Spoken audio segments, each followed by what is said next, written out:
Welcome to Gurukul शिक्षा। आज के अपने साइंस के इस क्लास में हम अपने chapter number 2 acids, basis and salts को कंटिन्यू करेंगे। अपने लास्ट क्लास में हमने प्रॉपर्टी एसिड्स एंड बेसिस के बारे में पढ़ा, उनकी प्रॉपर्टीज़ के बारे में पढ़ा, इंडिकेटर्स के बारे में पढ़ा, टाइप ऑफ इंडिकेटर्स के बारे में पढ़ा एंड लास्ट पॉइंट हमने यूनिवर्सल इंडिकेटर यानी कि पीएच स्केल के बारे में पढ़ा। अब आज हम अपने क्लास में chemical properties of acids and bases की बात करेंगे। हम देखेंगे कि chemical properties acids and bases की क्या हो सकती हैं। अगर हम केमिकल प्रॉपर्टीज़ की बात करें तो सबसे पहले हम बात करेंगे reactions of metals with acids and basis. Metals के रिएक्शन एसिड्स एंड बेसिस के साथ, मेटल्स एसिड्स एंड बेसिस के साथ रिएक्शन करके क्या बनाते हैं। अगर हम सबसे पहले एसिड्स की बात करें तो हमारे एसिड मेटल के साथ मिलकर साल्ट एंड हाइड्रोजन बनाते हैं। अगर इसको केमिकल रिएक्शन के थ्रू समझें तो आप देखेंगे एसिड में हम HCl हाइड्रोक्लोरिक एसिड लेंगे, HCl लिया और मेटल में हमने जिंक लिया तो आप देखेंगे ये हमारा बनेगा, हाइड्रोजन गैस रिलीज़ होनी और साल्ट बनना है तो आप हाइड्रोजन गैस पहले हाइड्रोजन निकाल दे रहे हैं। उसके बाद अब देखिए हमारा साल्ट क्या बनेगा, ZnCl2 जिंक क्लोराइड। अब यहाँ पर आप देख रहे हैं कि हमारे बैलेंसिंग में देख रहे हैं कि हाइड्रोजन के भी नंबर ऑफ एटम्स 2 हैं और यहाँ क्लोरीन के भी नंबर ऑफ एटम्स 2 हैं। तो इसको बैलेंस करने के लिए हम HCl के 2 मॉलिक्यूल्स लेंगे। अब आप देख पा रहे हैं कि हमारी इक्वेशन भी बैलेंस हो गई है और हमारा एसिड यानी हाइड्रोक्लोरिक एसिड और मेटल में जिंक, ये मिलकर हमारे बना रहे हैं जिंक क्लोराइड और हाइड्रोजन गैस। जिंक क्लोराइड हमारा हो गया साल्ट। तो ये हमारी हो गई एसिड्स के साथ मेटल की केमिकल रिएक्शन। अब अगर हम बेसिस की बात करें कि बेसिस के साथ हमारे जो मेटल्स हैं क्या केमिकल रिएक्शन करते हैं। बेस के साथ मेटल मिलकर साल्ट और हाइड्रोजन बनाता है। क्या बनाता है? साल्ट और हाइड्रोजन गैस। सेम यहाँ जो एसिड्स के साथ हो रहा था वही मेटल्स का रिएक्शन बेसिस के साथ हो रहा है। इसको केमिकल रिएक्शन के थ्रू कैसे समझेंगे? बेस में हम अपना लेते हैं, बेस में हम सोडियम हाइड्रोक्साइड लेंगे यानी कि NaOH और मेटल में हम जिंक लेंगे। अब देखते हैं हमारा क्या बनता है, साल्ट बनेगा एंड हाइड्रोजन बनेगा। तो हाइड्रोजन गैस हम पहले रिलीज़ कर दे रहे हैं। अब आप देखेंगे कि हमारा साल्ट क्या बनेगा,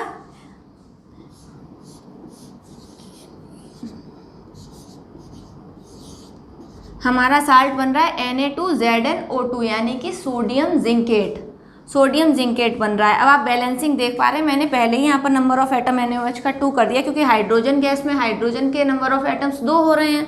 तो यहाँ इसको बैलेंस करने के लिए 2 से मल्टीप्लाई किया। अब देखते हैं कि बाकी के हमारे जो एटम्स हैं, एलिमेंट्स हैं, उनके नंबर ऑफ एटम्स बैलेंस्ड हैं या नहीं। सोडियम के नंबर ऑफ एटम्स 2, ऑक्सीजन के number of atoms 2 and hydrogen के नंबर ऑफ एटम्स रिएक्टेंट्स में भी 2 है एंड प्रोडक्ट्स में भी 2 है। और जिंक का हमारा नंबर ऑफ एटम यहाँ भी रिएक्टेंट्स में भी 1 था एंड यहाँ पर भी नंबर ऑफ एटम हमारा जिंक का 1 है। तो ये हमारा बना है सोडियम जिंकेट प्लस हाइड्रोजन। जो सोडियम जिंकेट है हमारा ये है साल्ट। तो आप देख पा रहे हैं कि हमारे एसिड्स एंड बेसिस मेटल्स के साथ रिएक्शन करके साल्ट एंड हाइड्रोजन बना रहे हैं। अब हम बात करेंगे एसिड्स एंड बेसिस की नेक्स्ट प्रॉपर्टी की। हम बात करेंगे अब रिएक्शन ऑफ मेटल कार्बोनेट्स और मेटल हाइड्रोजन कार्बोनेट्स के एसिड्स के साथ एंड बेसिस के साथ। एसिड्स जब मेटल कार्बोनेट्स या मेटल हाइड्रोजन कार्बोनेट्स के साथ रिएक्शन करते हैं तो ये हमारा बनाते हैं salt plus carbon dioxide gas plus water. अगर इसको हम केमिकल रिएक्शन के थ्रू समझें तो आप देखेंगे हम एसिड्स में हम हाइड्रोक्लोरिक एसिड यानी अपना HCl ले रहे हैं और साथ में ये मेटल कार्बोनेट Na2CO3 यानी सोडियम कार्बोनेट ले रहे हैं। तो जब HCl हमारा Na2CO3 के साथ मिलकर 2NaCl जो कि ये हमारा साल्ट है, 2NaCl plus carbon dioxide gas plus water बना रहे हैं। एसिड्स मेटल कार्बोनेट्स के साथ मिलकर ये हमारा मेटल कार्बोनेट है Na2CO3 यानी सोडियम कार्बोनेट, ये हमारा मेटल कार्बोनेट है। एसिड मेटल कार्बोनेट के साथ मिलकर हमारा salt plus carbon dioxide gas plus water बना रहा है। इसके बाद अगर हम बात करें एसिड की मेटल हाइड्रोजन कार्बोनेट के साथ रिएक्शन की, तो जब HCl को मेटल हाइड्रोजन कार्बोनेट के साथ रिएक्शन करा रहे हैं, NaHCO3, ये हमारा हो गया मेटल हाइड्रोजन कार्बोनेट। जब HCl को NaHCO3 के साथ सोडियम हाइड्रोकार्बोनेट के साथ रिएक्शन करा रहे हैं तो हमारा NaCl साल्ट और CO2 गैस प्लस H2O यानी कि वाटर बन रहा है।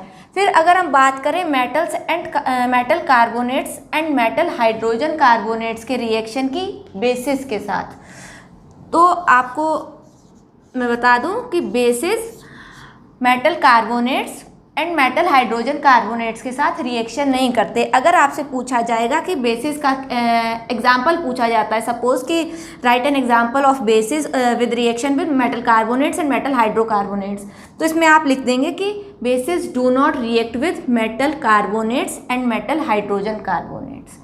अब इसके बाद हम बात करेंगे जो हमने फर्स्ट रिएक्शन में पढ़ा था कि हमारे एसिड्स एंड बेसिस जो मेटल के साथ रिएक्शन करके हाइड्रोजन गैस रिलीज़ कर रहे थे और यहाँ पर CO2 गैस रिलीज़ कर रहे हैं, इनकी टेस्टिंग के बारे में कि हम रिएक्शन के बाद कैसे टेस्ट करेंगे कि हमारी जो रिलीज़ हो रही है गैस हाइड्रोजन है या कार्बन डाइऑक्साइड है। जो हमारे एसिड्स एंड बेसिस मेटल्स के साथ रिएक्शन करके साल्ट प्लस हाइड्रोजन गैस बना रहे थे, तो उस हाइड्रोजन गैस की टेस्टिंग हम कैसे करेंगे। आप देख रहे हैं कि एक ये स्टैंड एंड सॉल्यूशन लिया गया है, ये सोप सॉल्यूशन है और स्टैंड लिया गया है। तो क्या करते हैं हम स्टैंड में डाइल्यूट कोई भी एसिड ले सकते हैं, यहाँ पर हाइड्रोक्लोरिक एसिड लिया है, यहाँ पर अपने स्टैंड बीकर में डाइल्यूट हाइड्रोक्लोरिक एसिड यानी कि HCl लिया है और जिंक के कुछ दाने डाले हैं। तो आप देख रहे हैं कि एसिड प्लस मेटल रिएक्शन करके ये हमारा साल्ट बनाएगा प्लस हाइड्रोजन गैस रिलीज़ करेगा। तो इस सिस्टम को एक पाइप के थ्रू हमने सोपी वाटर में निकाला हुआ है इस पाइप को, तो जो हाइड्रोजन गैस हमारी रिलीज़ होगी ये इस सॉल्यूशन में से गैस बबल्स के फॉर्म में बाहर निकलेगी। तो जब ये गैस हमारी बबल्स के फॉर्म में बाहर निकल रही तो हाइड्रोजन की टेस्टिंग के लिए क्या करते हैं, हम एक जलता हुआ कैंडल बबल्स के पास में ले जाते हैं। तो क्या होता है, जो बबल्स है वो पॉप साउंड के साथ बर्स्ट हो जाते हैं। तो ये हो गई हमारी हाइड्रोजन गैस की टेस्टिंग। अब हमने जो अपने सेकेंड रिएक्शन में पढ़ा था जो CO2 गैस रिलीज़ हो रही थी उसके टेस्टिंग के बारे में बात करेंगे। अगर हम टेस्टिंग ऑफ CO2 गैस यानी कार्बन डाइऑक्साइड गैस की टेस्टिंग करें कि जो हमारी गैस रिलीज़ हो रही है, जो हमने केमिकल प्रॉपर्टी नंबर 2 पढ़ी थी एसिड्स एंड बेसिस की, carbonates and metal carbonates and metal hydrocarbonates के साथ में रिएक्शन पड़ी थी, उसमें जो CO2 गैस रिलीज़ हो रही थी उसकी टेस्टिंग के बारे में बात करेंगे। तो कैसे टेस्ट करेंगे, CO2 can be tested by passing it through by lime water. Lime water में से गैस को पास करा के हम टेस्ट कर पाएंगे कि हमारी जो गैस जनरेट हो रही है वो कार्बन डाइऑक्साइड है या नहीं है। तो आप देख रहे हैं कि COH का होल ट्वाइस ये हमारा लाइम वाटर है।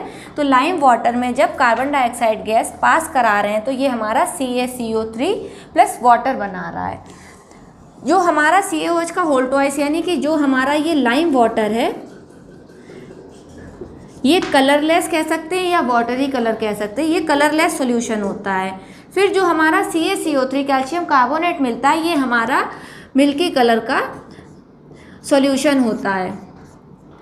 तो इसके बाद क्या होता है, जब हमें CaCO3 प्लस H2O मिल गया है लेकिन इसके बाद हम एक्सेस ऑफ CO2 गैस अगर पास कराते हैं, अगर केमिकल रिएक्शन ये वाइट से मिल्की हो जाने के बाद CO2 गैस पास कराते रहते हैं और ज़्यादा CO2 गैस पास कराते हैं, तो क्या होता है हमारा CaCO3 प्लस वाटर जो हमारा ये केमिकल रिएक्शन में प्रोडक्ट्स में बना है ये और CO2 के साथ मिलकर CaHCO3 का होल ट्वाइस ये सॉल्यूशन बनाता है जो कि हमारा वापस वाइट कलर का सॉल्यूशन होता है। ये हमारा वाइट कलर का सॉल्यूशन था, ये हमारा मिल्की कलर का सॉल्यूशन हो गया, ये वापस हमारा कलरलेस कह सकते हैं या वाइट कलर का सॉल्यूशन कह सकते हैं।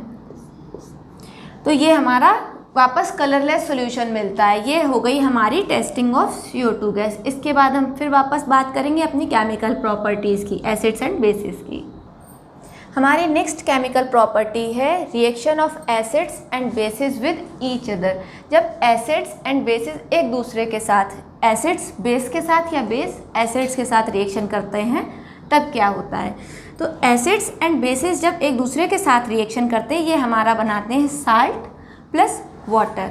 इसको केमिकल रिएक्शन के थ्रू कैसे समझ सकते हैं, कोई भी एसिड ले लीजिए, अपना HCl ले लिया एंड बेस में ले लिया हमने NaOH, तो ये हमारा एसिड प्लस बेस मिलकर बनाएंगे साल्ट प्लस वाटर। तो वाटर का रिएक्शन तो H2O हो गया। अब देखिए आपके क्या क्या मॉलिक्यूल्स बन रहे हैं, कौन सा सॉल्ट बन रहा है। देखिए H, ये H और ये वाला H और O, H2O चले गए, ये बन रहा है हमारा NaCl, सोडियम क्लोराइड, ये हमारा साल्ट होता है। तो आप देख रहे हैं कि हमारा एसिड प्लस बेस मिलकर बना रहे हैं salt plus water. Hydrochloric acid, sodium hydroxide मिलकर बना रहे हैं हमारा सोडियम क्लोराइड प्लस वाटर। तो ये जो हमारा एसिड्स एंड बेसिस का जो केमिकल रिएक्शन है, जो एक दूसरे के साथ ये रिएक्शन करके साल्ट बना रहे हैं, इसको न्यूट्रलाइजेशन रिएक्शन कहते हैं। मैंने पिछले क्लास में भी बताया था कि एसिड्स एंड बेसिस एक दूसरे को नलीफाई करते हैं, एक दूसरे के इफेक्ट को नलीफाई करते हैं। तो न्यूट्रलाइजेशन रिएक्शन की डेफिनेशन की अगर हम बात करें तो क्या हो जाएगी, the reaction between an acid and a base to give salt and water is known as neutralization reaction. ऐसी रिएक्शन जिसमें एसिड एंड बेस, एक कोई एसिड और एक कोई बेस मिलकर हमारा साल्ट एंड वाटर बनाते हैं, वो होता है अपना न्यूट्रलाइजेशन रिएक्शन।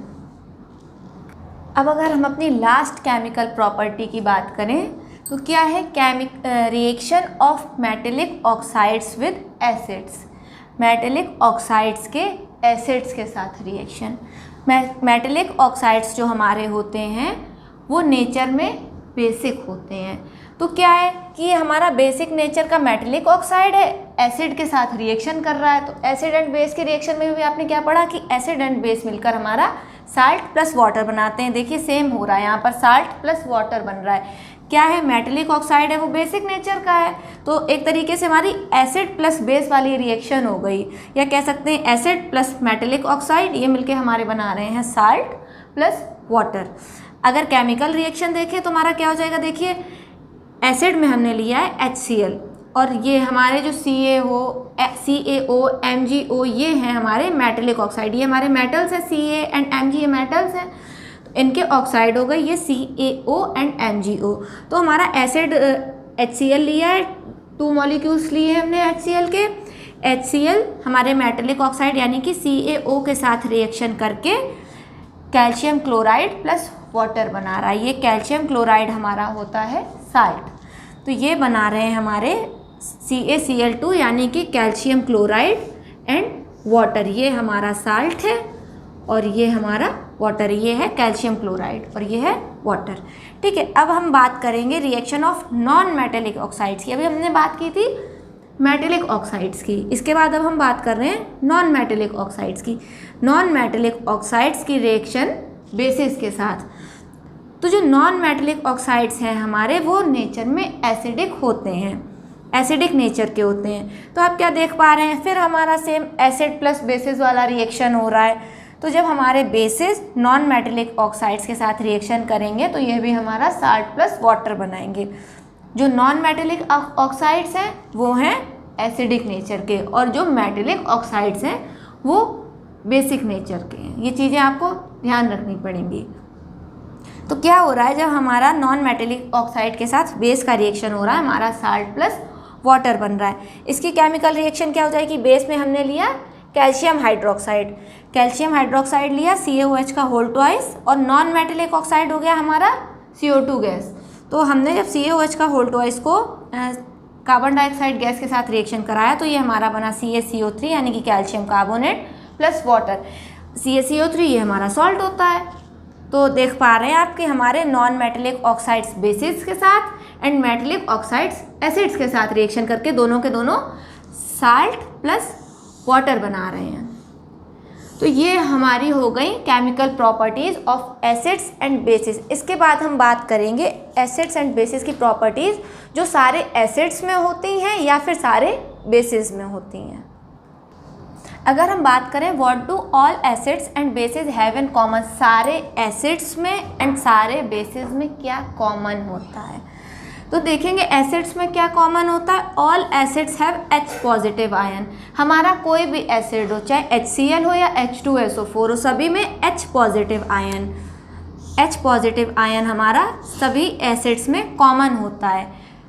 अगर हम बेसिस की बात करें, बेसिस में हमारा क्या कॉमन होता है, OH negative ion. All basis have OH negative ion in common. सभी में, सारे बेसिस में OH निगेटिव आयन हमारा होता है। फिर अगर हम एसिड्स की बात करें कि सारे एसिड्स में और क्या कॉमन होता है, तो सारे एसिड्स में जो हमारा ये H पॉजिटिव आयन होता है ये रिस्पॉन्सिबल होता है इनकी एसिडिक प्रॉपर्टीज़ के लिए। जितने भी एसिड्स की एसिडिक प्रॉपर्टीज़ होती हैं उनके लिए रिस्पॉन्सिबल होता है हमारा H positive ion. These H positive ions are responsible for their acidic properties.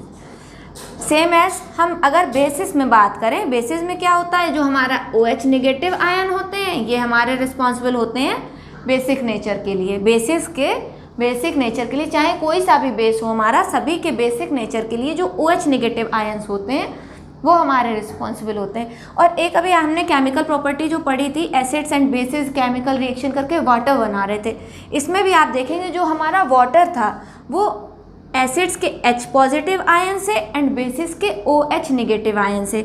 जब एसिड से हम H पॉजिटिव आयन ले रहे हैं एंड बेसिस से OH निगेटिव आयन ले रहे हैं, ये मिलके हमारा H2O यानी कि वाटर बना रहा था। एसिड्स का H positive ion and bases का OH निगेटिव आयन, ये मिलकर हमारा बना रहे थे वाटर। अब हम बात करेंगे आज के लास्ट टॉपिक की, जो कि है एसिड्स एंड बेसिस का वाटर सॉल्यूशन में क्या होता है। What happens when acids and basis in dissolve in water solution. तो क्या एसिड्स के साथ क्या होता है कि एसिड को वाटर सॉल्यूशन में जब डालते हैं, H पॉजिटिव आयन हमारा एसिड का एंड वाटर जो सॉल्यूशन वाटर सॉल्यूशन लिया उसका H2O मिलके H3O हाइड्रोनियम आयन,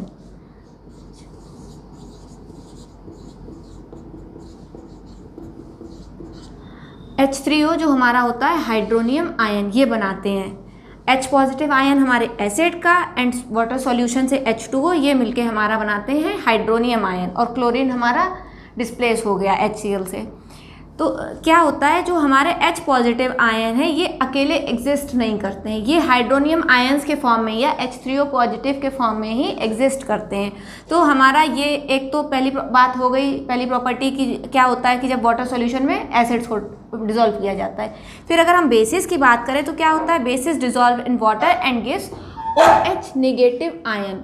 जब बेसिस को पानी में डिज़ोल्व किया जाता है या घोला जाता है तो ये हमारा OH निगेटिव आयन देते हैं। जब हमने NaOH को NaOH जो कि हमारा सॉलिड फॉर्म में, इसको हमने वाटर में डिज़ोल्व किया तो हमारा Na पॉजिटिव यानी कि सोडियम का आयन अलग डिस्प्लेस हो गया और OH निगेटिव मिल रहा है। तो क्या होता है, जब वाटर में डिज़ोल्व करते हैं एसिड्स को तो हमें मिलता है हाइड्रोनियम आयन, जो H पॉजिटिव आयन है ये वाटर के साथ मिलकर हमारा हाइड्रोनियम आयन बना लेता है। एंड बेसिस से क्या होता है, वाटर में डिज़ोल्व करने पर हमारा OH निगेटिव आयन अलग डिस्प्लेस हो जाता है एंड Na पॉजिटिव अलग डिस्प्लेस हो गया तो हमें OH निगेटिव आयन मिलता है। तो ये हमारे हो गई chemical properties of acids and basis.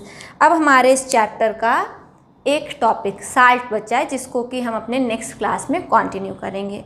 तब तक पढ़ते रहिए और शेयर करते रहिए। Have a nice day.